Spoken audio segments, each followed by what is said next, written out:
Yes, still another amazing Tuesday afternoon, and of course, a very warm greeting from the studios of your Women Radio, WFM 91.7. My name is Melanie Ishola, and you're on to the program Womenof1325. Now, as it's customary, I would like to introduce Women of the 1325 radio program to you. All right, so the United Nations, through various resolutions, recognizes the disparate impact that violent and, of course, conflict has on women. It highlights the fact that generally women have been left out of peace processes, reconstruction and stabilization efforts, and of course, they also recognize that it is imperative for the full and equal participation of women at all levels, ranging from conflict prevention to post-conflict reconstruction, peace and security. These resolutions, amongst a host of others, frame the women, peace and security agenda. And that is why Women of 1325, in summary, is the radio program that hopes to attain female gender inclusivity, protection and equality. On that note, again, I bid you welcome onto the program, Women of 1325. And today we will be discussing democracy and good governance. Now, it would be great to start from the definition of democracy. Good governance and democracy, they are not strangers when put side by side in Nigeria anymore. And it's always been the clamor of Nigerians that we would have good governance with the democracy that we currently practice. Now, democracy thrives where there is good governance. And of course, good governance is nothing but the rule of law taking precedence. Now, so since Nigeria returned to democratic rule in 1999, the people expect more from the state and, of course, not just the federal government, but, of course, the nation state Nigeria. So the symbiotic relationship between democracy and good governance is globally acclaimed. Question is it being experienced in Nigeria? And this is born out of the belief that democracy premised on the principle of the rule of law and constitutionalism is capable of ushering in good governance and societal development. It is equally believed that democracy conforms to the principle of justice, equity and fair play, as a democratic state is based on consent and popular participation. However, since the inception of the Fourth Republic in 1999, it is observed that the prolonged adventure of the military into Nigerian government and governance, and of course its politics and the fiber of the Nigerian society, is such that has permeated the body politics to the extent that observance of basic democratic tenets seems difficult to be observed by those who are saddled with the political power and responsibility in Nigeria. Thus, the political class continues to dispose and demonstrate non-military attributes and values on issues that affect both civil and democracy. Now, authoritarianism tendencies, continues to show up. And of course, this has shaped to a large extent the characteristics of politics that is being played in Nigeria today. Now, rather than producing good governance and developing the state, the scenarios that I have painted above have resulted in bad governance and has further pauperized the citizenry. Joining me in this conversation today, I have Mrs. Esther Uzoma. She is a co-convener, Nigeria Civil Society Situation Room, and Executive Director, Proactive Gender Initiative. Good afternoon, ma'am. Good afternoon. Can you hear me? Yes. Good to have you on the program. Thank you, Melanie. Yes. Now, you have heard the foundation that I laid in a bid for the both of us to have the conversation this afternoon about the topic, democracy and good governance. So, when we look at the fact that Nigeria having gained independence in the year 1960, has actually moved from democratic to military, from democratic to military a couple of times. And I think we've had about 4 or 5 military rules before the Fourth Republic, which commenced 1999.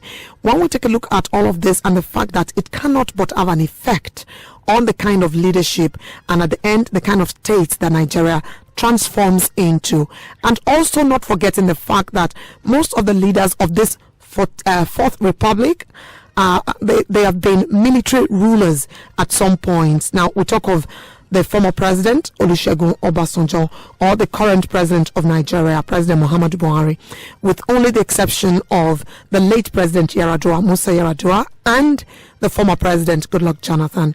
Now, when you look at this, then you realize that the nature of the Nigerian state, while people have said it isn't still very democratic, but I'd like to have your view on this. Do you agree that we are practicing democracy as it should be, or we really need to go back to the books and get our records straight? All right. Factors contribute, to this present imperfect state of democratic affairs.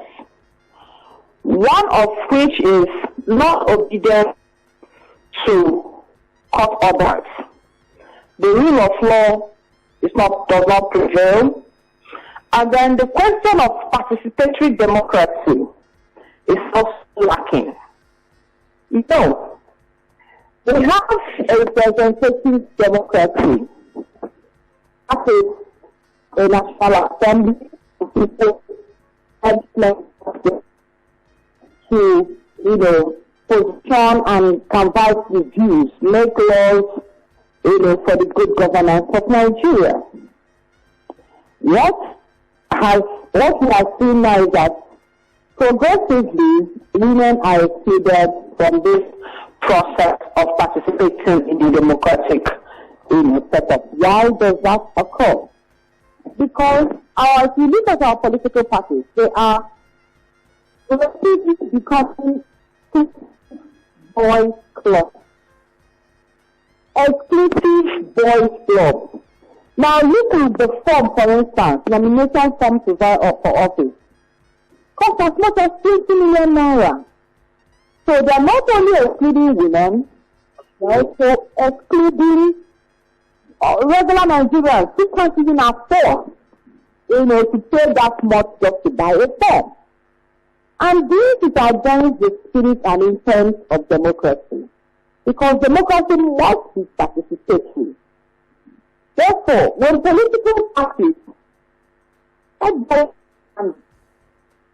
like forms, cost of forms, what it does is that automatically, first of all, eliminates, a class of persons. And then if you now further make it delegate elections, it also further eliminates another class. You see, at the end of the day, who you have at the level of policy making, at the National Assembly, or people in governance are people who owe their allegiance to at least one godfather somewhere. It does not represent the people's choice. And then the democracy, that thing called democracy, the participation, that open door policy of everybody come and talk. That government of the people is lacking in this present democracy we are practicing. And that is very important, great danger for our policy. That's how women get eliminated. That's how women get excluded. Yes, because of some of these factors. But countries that are doing well, like the Scandinavian countries, for instance, the form of democracy they practice is participatory. You see women, you see men. Look at what is happening in Rwanda. Look at South Africa. Yes. Namibia, also in Namibia. The giant of Africa is sluggishly lacking behind because of artificial hurdles that contribute to our democracy, and it does not help us at all. All right. Thank you very much for your thoughts there. Thank you. You have made very clear what democracy is, and of course, by extension, good governance. If you're just joining, the program is Women1325. My name is Melanie Ishola. And yes, we are talking on the program today about the topic good governance and democracy. And of course, do not forget that you can be a part of the program. Just call us up on 07000 917 917 09025 625455. You can drop a text or WhatsApp, and yes, whatever you have right there will be read out loud. We'll stream live on www.wfm917.com, and yes, on Facebook, Twitter, and Instagram. We're at WFM917. Now, truth of the matter is, when we talk about good governance, when we talk about democracy, some people have said they're intertwined concepts, and a lot of people have said you needn't have democracy to have good governance. Ma'am, I'd like to know, would you say that what Nigeria must do to have good governance is democracy? Can we have another conversation about maybe the kind of democracy that can work for us? Could it be that the way we practice this democracy is not of our own nature? Like people have said, it's an imported model format. Can we do a homegrown democracy and ensure that good governance is at the heart of that democracy? You see, what the concept of good governance, let's get it clear. What does it mean? You know, good governance is not good governance. We're not talking about paradise. It means a country, a nation, by its rules. Number one, good governance. Main government, function in a transparent manner. You will achieve good governance when social justice, social welfare is accessible. We will have achieved good governance when merit is the order of the day. Good governance doesn't mean people in government sharing money. Okay? Good governance simply means that of governance. Hello? Okay, I think I lost Mrs. Esther Uzoma there. I'm going to entertain this call. Hello, good afternoon. Hello, good afternoon. Hello, my sister. Good afternoon. Yes, Mr. Darlington. No, not Darlington. This is another different person. Who is this, please? Good afternoon. Yeah, this is Mr. Ike from Festac, alias Old Soldier. Oh, Old Soldier, good to have you on the program. I'm very well, thank you. I just want to contribute to your program to the best of my capacity, according to my own little knowledge. You see, when you talk of good governance and democracy, sometimes you can give your country's leader a good governance without following a pure democracy. I think it happens in some countries. For example, when Rollins come on board in Ghana, yes, I think some of the democratic principles were shedded because some people had under democracy to do some anomalies, and they have to, go to technicalities to achieve good governance because some people are too smart. So sometimes they think because of being smart, they can hand under democracy and do a lot of bad things. I think one leader in Asia, I forgot his name, he achieved that. So sometimes you can achieve good governance without following your democratic rules. Okay. I'm not saying that to follow democratic rules is not good, but sometimes due to the nature of our people in this Africa, the certain thing needs to be, vetted. All right. Thank you very much. Thank you very much, Old Soldier. Thank you so much for joining me. Now, Old Soldier said, well, yeah, democracy, great, but we can attain good governance without necessarily, being a democratic state. Now, recently in the news, I see a lot of news bit about Hong Kong. Good to have you back, Mrs. Esther Uzoma. Yes, good to have you back on the program. So we had a caller, Old Soldier, who believes that we don't necessarily need democracy to have good governance. And I was having your thoughts on that, before we weren't able to connect with you again. So I'll have you wrap up your thoughts on this, and then we'll move on with other questions. A lot of people have argued that we really don't need democracy for good governance. These things are achievable. What the citizens want is good governance. That democracy is a surer way of attaining. It's not cast in stone. All right. Thank you very much. I think one of the easiest ways that democracy has been sold to people is to say that, you know what, it's about the form of government that actually upholds the human rights the most. But recently, I've seen something that is quite antithetical in China. Even though Hong Kong as a state enjoys a sort of independence, is a sort of an independent state in the whole of China. That is how the formation of Hong Kong is. However, we've seen that China is not in any way democratic. Well, they would say a socialist state or maybe a communist state, but of course we know China is even not in practice a communist state. However, we want to talk about the fact that the protests that have been incessant in Hong Kong looks like what should happen in most democracies. So for me, here's where my question is coming from. Why haven't we as a people in Nigeria taken to these demonstrations on the massive scale like it's being done in Hong Kong to actually demand our rights? Since we have been talking anti-corruption, fight corruption, we've been talking good governance, dividends of democracy, it's all talk. Why can't we as a people, do we lack the energy, the will to propel ourselves, to galvanize ourselves, and ensure that we place a demand on the government onto delivering good governance to us?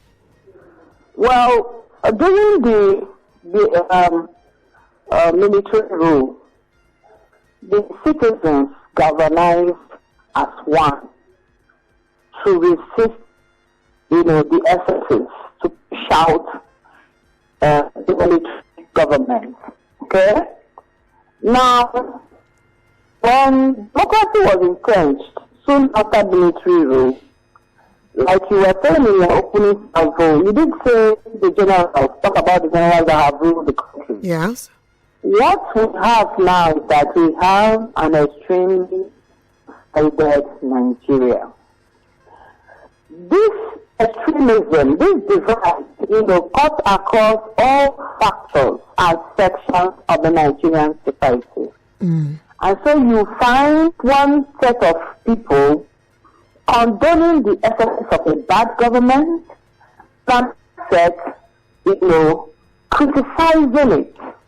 And so because our rights as Nigerians have been broken, because we no longer speak with one voice, difficult, galvanized thought. Oh, okay. We're going to have to reconnect with Mrs. Esther Uzoma on the program today while she brings to bear her wealth of experience discussing democracy and good governance. Yes, Esther Uzoma is a co-convener, Nigeria Civil Society Situation Room, and Executive Director, Proactive Gender Initiative. Studio time has come to our past 3. You're listening to your Women Radio, WFM 91.7. The program is Womenof1325. My name is Melanie Ishola. Do not forget that you can be a part of this program. Do well and call us up 07000 917 917 09025 625 455. My question for you this afternoon will be, why do you as a Nigerian lack patriotism? I mean, I'm not asking do you have it, do you not have it, but question would be, why do you lack patriotism? The question I last asked Mrs. Esther Uzoma actually borders on patriotism if you check it very well. Why would Hong Kong youth, I mean, I've seen a lot of their youth in these protests, staying on the road for so long, for hours, not eating, not going to their houses. The other time they were at the legislative house, they literally sat there. They were, to a large extent, even though they were being withstood by the police, all right, in Hong Kong, they still, to a large extent, made their points clear and known. Hello, good afternoon. All right, you're well and call me back 07000 917 917 09025 625455. Drop a text too. And do not forget that WhatsApp line is the same as text line. It is 07031 756537. Let's know about your patriotism as a Nigerian. Are you patriotic? Why are you not patriotic? I mean, why is patriotism lacking in a state like Nigeria? If we're talking good governance, if we're talking democracy, then certain things, certain factors should actually be in this web, all right, so that we can have a wholesome conversation. All right, good to have you back, Mrs. Esther Uzoma. Yes, thank you. So I'm going to be taking the conversation away from where we had it to ask you why you think that, or if you would say that transparency and accountability, as it relates to the nation's development, has been given serious attention. The way we have been mouthing and talking about accountability and transparency, is it enough? Are we doing enough to ensure that this actually delivers to us good governance? I'll say that again. I'm asking if you would say that the transparency and accountability talk that we have been carrying on in Nigeria in a bid to get us development, if you would say that we as Nigerians, that we are giving it serious attention, would you say? Yes, I agree, particularly the citizens. All right, you will see so many citizen-led platforms demanding for accountability. Yes. For instance, it was look at the recall of some members.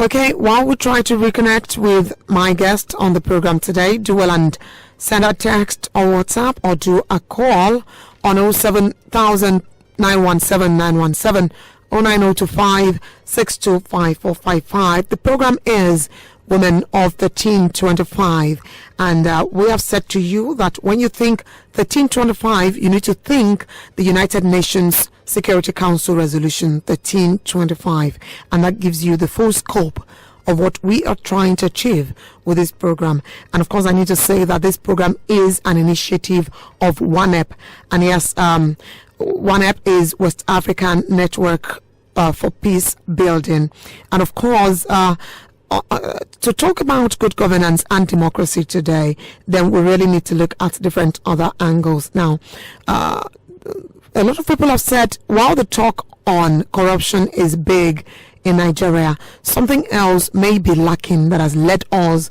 to the corrupt state that we have found ourselves, and that is good governance. So, yes, thereby linking democracy to good governance. Now, what the missing link in the case of Nigeria is good governance, as it's been said. And it's said that Nigeria is faced with a lot of challenges, part of which are rigging of elections. And of course, because we are a democratic state, definitely elections have to happen, in this case, every 4 years. Lack of effective participation of citizens in the political process, poor management of elections, culture of impunity, political violence, guided nature of democracy, the fact that it looks like it's being supervised and there is a big brother that is ensuring that, you're in line with an agenda that may be bigger than you. And yes, lack of independent election management institutions, lack of neutrality of external and internal monitors, insecurity, which in this case, terrorism, plays a major role, ineffectiveness of the Nigerian police force, weakness of political parties, lack of credible opposition to talent incumbent political parties, corruption, and of course, overbearing influence of the executive over other organs of government. Now, these are some of the challenges. I think it is best for us to think up solutions since we are marrying good governance and democracy on the program today. Studio time has come to 37 minutes on the flip side of 3, and your contribution is very much welcomed on the program. 07000 917 917 09025 625455. Let's know exactly what you think. And do not forget my question: why Nigerians lack patriotism. And I am picking this from the angle of demonstrations that I have seen in certain states, around the world. And I am wondering why our voices cannot stand as one to simply ask that this transparency we've been mouthing becomes a reality. The accountability we've been demanding actually gets delivered to us. Good afternoon and welcome back, ma'am. Yes, good afternoon. All right. So I'm hoping that the network providers would serve us better now. Also. All right. Thank you very much. All right. So we've been saying a lot, and I've asked you about what seems to bother on patriotism, and asked also why transparency and accountability seems not to have been taken seriously in Nigeria. Well, the process of enforcing, of demanding accountability are cumbersome. Okay. Even with the passage of the Freedom of Information Act, if you want to demand accountability, if you write a request of expenditure, ask a government official to tell us how much is spent, for instance, on telephone, all right, in the last administration.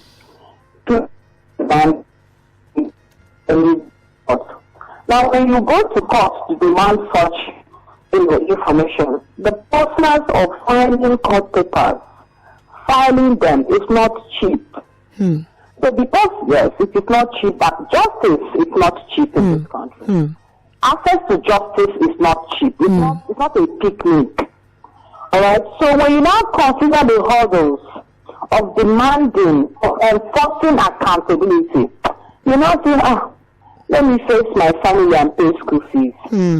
So because processes, the protocols to be activated to persuade or rather compel government officials to make disclosures. Yes. All right, to be transparent. Those processes are not cheap. And therefore people will rather, face mark their businesses, just face whatever it is they are doing and try to better their life. And another thing, with the growing rights of insecurity in the country, what happened with the whistleblower policy? At a point, it was the wave of the moment. We are talking about where families were heading. Suddenly, it got down. Do you know what happened? Go ahead. Can you guess what exactly? Well, something happened. It's not for me to say on radio. So suddenly, I think policy was never enforced in this country. Yes. Something happened to halt that tide. So. All right, so we are hoping that the network providers serve us better to be able to have all that Esther Uzoma has for us on the program today. Studio time has come to 20 minutes before the top of the hour 4, and you're listening to Womenof1325 on your Women Radio, WFM 91.7. Now, several questions have been put out there, and here's our numbers are out clearly for you to call us and be a part of this conversation. 07000 917 917 09025625455. Drop a text if you're finding it difficult to call in on the program today. Drop a text or do WhatsApp on the same number, 07031 6537. And yes, you can go to Facebook, Twitter, and Instagram. We're at WFM917 and use the hashtag Womenof1325. Do not forget, we're discussing democracy and good governance today. I would easily like to ask if democracy can succeed without the participation of citizens. So we've spoken about the expenses, or how expensive it is to access justice in Nigeria. We've spoken about how cumbersome the process of actually demanding transparency and accountability is. But does that mean that we have to keep quiet as citizens and say, oh yeah, you know what, it's too cumbersome, we're just not going to ask? How about what we spoil? How about the fact that we are not going to ever get it right if our democracy must work? Good to have you back. Thank you very much, Helen. All right, thank you so much. So, having said so much, so I'm asking again, ma'am. So, can we have a democracy that would work without the participation of citizens? I mean, you have said it is cumbersome to demand accountability, the processes, and all of that. It is expensive when you are considering the cost of, or even the access to justice and the rest of that. But again, should we keep quiet? Should we fold our arms, especially as women? What can we do to ensure that this democracy works, if this is what we have? We must get involved. We must roll up our sleeves, wear our jeans, tighten our belts, and get involved. If there's massive involvement, if we engage government on a massive scale, they'll be compelled, to be more transparent. It's because we have one or two activists, NGOs demanding accountability. People now think, it's the NGOs that should do it. Okay. We must realize that everybody must be involved. Yes. All right. Thank you very much for that, Ma. So, yes, we're still taking the conversation forward, and you're listening to Women of 1325. The program is an initiative of WANEP, and yes, now, one of the major facilitators of transparency and accountability in Nigeria is the media. Hello, good afternoon. Hello. Yes, good afternoon. Your name and where you're calling from? Yeah, you're coming from Andy. Okay, Andy, good to have you. Let's have your contribution. Yeah, I'm calling from Womenof1325. Good to have you, Andy. It's my opinion that I can be a good governance without being democratic. Say, for instance, in the Arab world, how many Arab countries are democratic? What I mean that they are not pure democratic. But they are What we have there are monarchies, all right?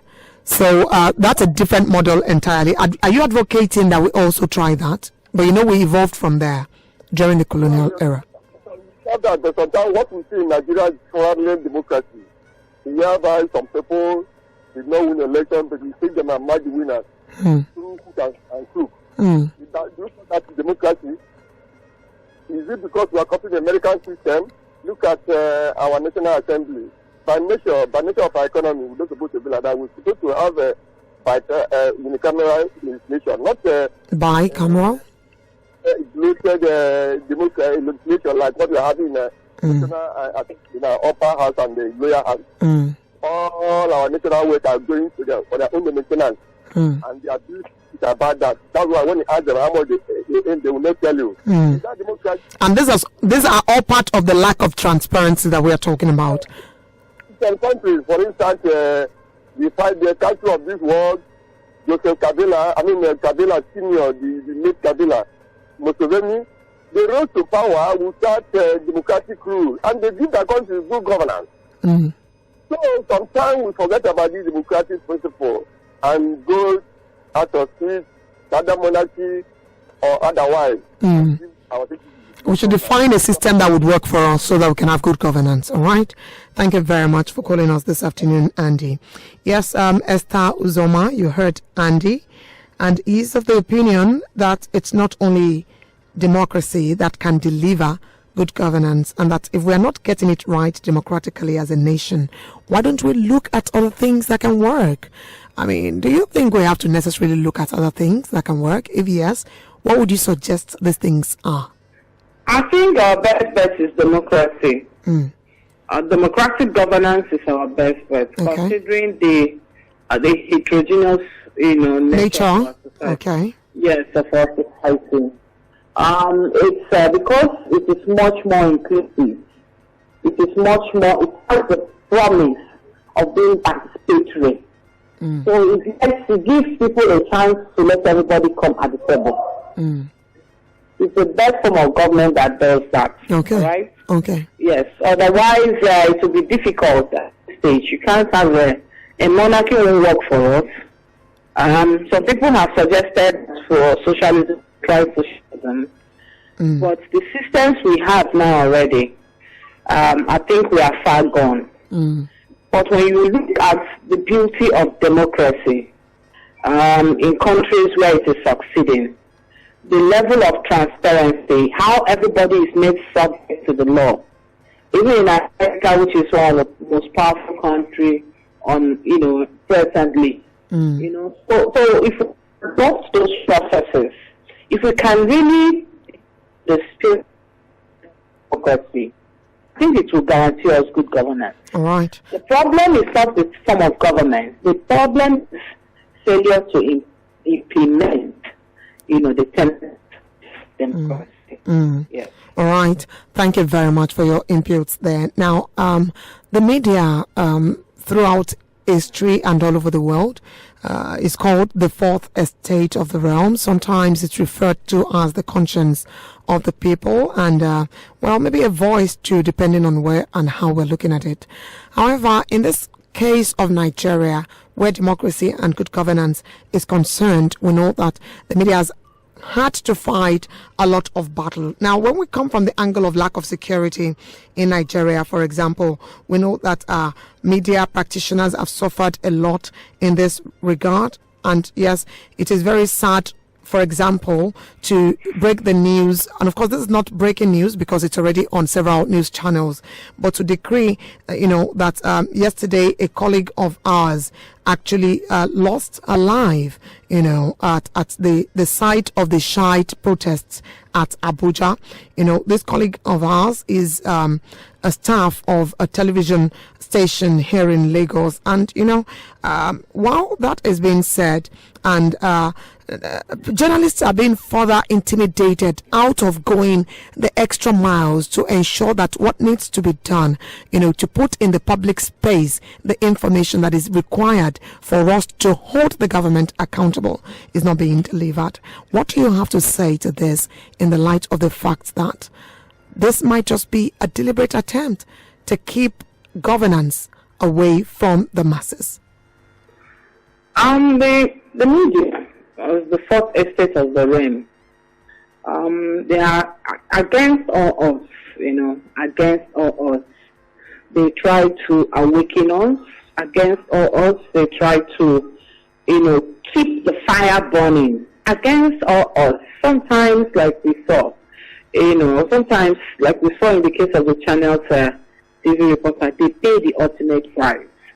But the media is a very critical, organ of the democratic process.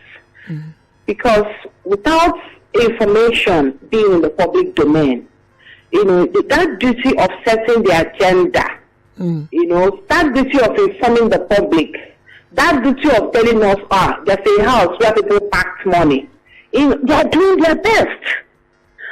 So what do we do with all that information? Let me tell you. It will be an indictment on all of us as citizens. If people go, even pay the supreme price to get us, to make us aware of what is happening, and we do nothing about it. Yes, everybody must you must put your bit. You must do your bit. So this means in a bit to do your bit, in a place like Nigeria, you can lose your life. And if you lose your life, it may not be a big deal as much as it is very much a big deal if you would be a hero for the democracy or for the nation. Because the state at which people have lost their lives in recent times is such that it's almost becoming a norm. When you look at the insecurity state, how deplorable, how it has diminished so much that even in areas where we didn't used to record so much high incidence of insecurity, it's now being recorded, and even in different forms than we used to have. I mean, ever before 2012, even though we had terrorism, it wasn't at the rate that it occurred since 2012. And even though it has also graduated from terrorism to insurgency, we've also now have recent ones coming up. For example, we're going to talk about the issue of Fulani headers clashes. We're going to talk about the armed banditry that we've seen a lot in the Katsina, Sokoto, and the rest of that in Nigeria. And now that even in your state here, there is a lot of clash between farmers and headers. And, the Ruga talk came on.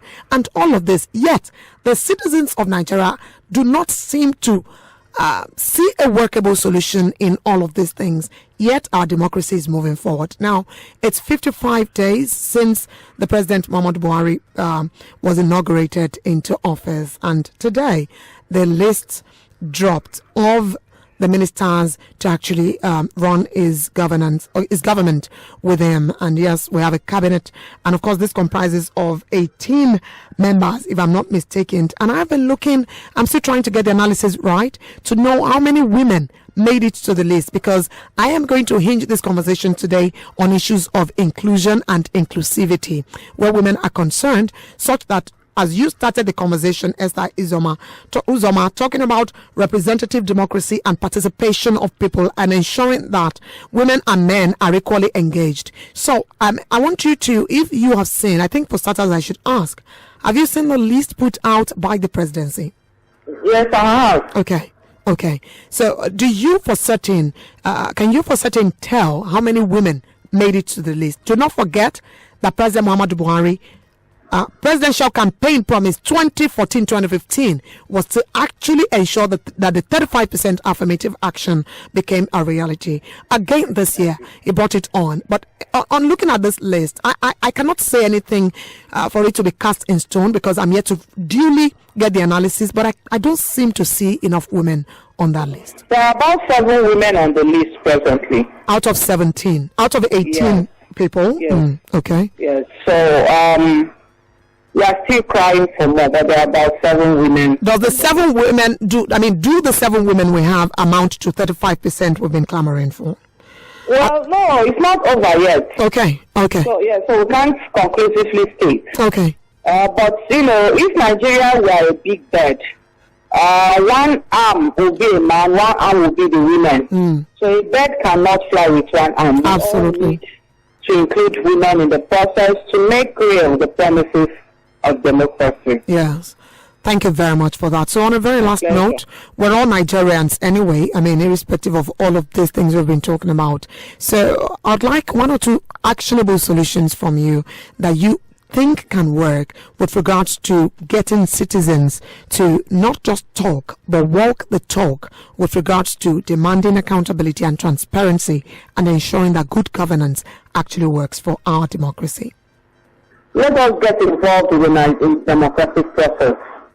Let Nigerian women massively register and become card members of political parties. That is a point of entrance. Become actively involved in politics wherever you are, at the local government level, at the world level, anywhere. Register and belong to a party. We have about 91 political parties now. Register, be involved. With our numbers, we can make a difference. But you cannot ask for a difference when you are not even in the room. You can't ask for a seat at the table. You are not even entered the room. So let us engage the process first. Be involved in party politics. Because political parties are the platform for participating in democracy. So eventually, whether vice office or not, one way or the other, you will be included in something. Okay, so that is what I will advise Nigerian women. Thank you. And finally, I want to say that eternal vigilance is the price of liberty. Thank you. Thank you very much, Mrs. Esther Uzoma, co-convener, Nigeria Civil Society Situation Room and Executive Director, Proactive Gender Initiative. It's been a pleasure speaking with you. Yes, it's a pleasure. All right, that's it on the program today. I will conclude by saying that first, to my colleague whose life was lost yesterday, Precious Owolabi, in the line of duty. May your soul rest in peace, and you will be duly and greatly missed. And yes, we have argued that democracy and good governance are virtually intertwined. It therefore implies that if it is so understood and practiced, there will be marked differences in current claims of democracy in Nigeria, where basic principles of democracy are absent. Both the process and outcome of democracy in Nigeria are negative on citizens' welfare. On whom is the essence of democracy? Now, the answer lies in good governance. And of course, this involves assumption of equal responsibilities for both the ruled and the ruler. Now, to improve the structure of power relations in favor of citizens, political consciousness and actions in forms of civil society oversight over the political process and procedure in democratic institutions need to be dynamic. It needs networking originally in ways that can constitute a source of insecurity for trusted politicians who have depended on fraud as a means of securing and staying in power.